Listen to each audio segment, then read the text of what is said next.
একটা মায়ের অনুভূতি কখনো ভাষায় প্রকাশ করা যায় না। আজকের দিনেও মেয়েটা যখন ডিউটি গেছিল আমি ওকে খাইয়েও দিয়েছিলাম।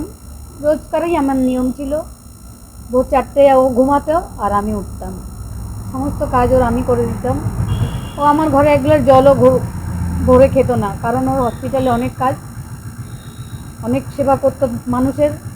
এক গ্লাস জলও ওর বাবাই ওকে ভরে দিত, ও কোনো সময় নিয়ে খেত না। সেখান থেকে মুখ্যমন্ত্রীর ওনার সঙ্গে যে কথা বললেন, সেখানে উনি কি আশ্বস্ত দিয়েছেন, আপনাদের সঙ্গে কিছু বলেছেন কি এরকম? আপনারা ন্যায় পাবেন এটা বলেছেন। আর সিবিআইয়ের সঙ্গে দেখা করার পর কতটা আশ্বস্ত আধিকারিক? কোনো আশ্বস্ত নেই, সিবিআই কোনো কাজ করবে না। আমাদের রাস্তার আন্দোলন আরও জোরদার করতে হবে এবং কোর্টে লড়াই চলবে। এখানে কি রাজনৈতিক কোনো প্রেশার আছে বলে মনে হচ্ছে? অবশ্যই আছে, এটা তো একটা রাজনৈতিক খুন বলতে পারেন। আমার মেয়ে একটা রাজনৈতিক রাজ্য সরকারের কর্মী ছিল এবং একটা বড় মেডিকেল কলেজ অ্যান্ড হসপিটাল আরজি কর, ওটা আমার গর্ব ছিল। একসময় যখন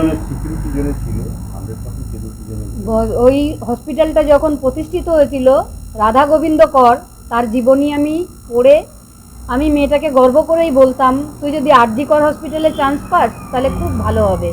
আমাদের বাড়ির সামনে দিয়ে একটা বাস যায়, তখন মেয়ের গাড়ি ছিল না। সেদিন মেয়েটা খুব খুশি হয়েছিল।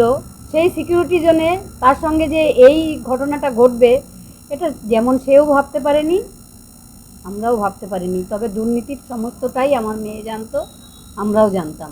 ওর কাছে টাকা পয়সাও চাওয়া হয়েছিল এবং ও সেটা বলেছে, কেন আমি আমার মেধার ভিত্তিতে পাস করব, গোল্ড মেডেল পাবো, আমি কোনো টাকা পয়সা কেন দেব, এটা একটা চ্যালেঞ্জ হিসাবে নিয়েছিল। সেটা বড় ভুল হয়েছিল।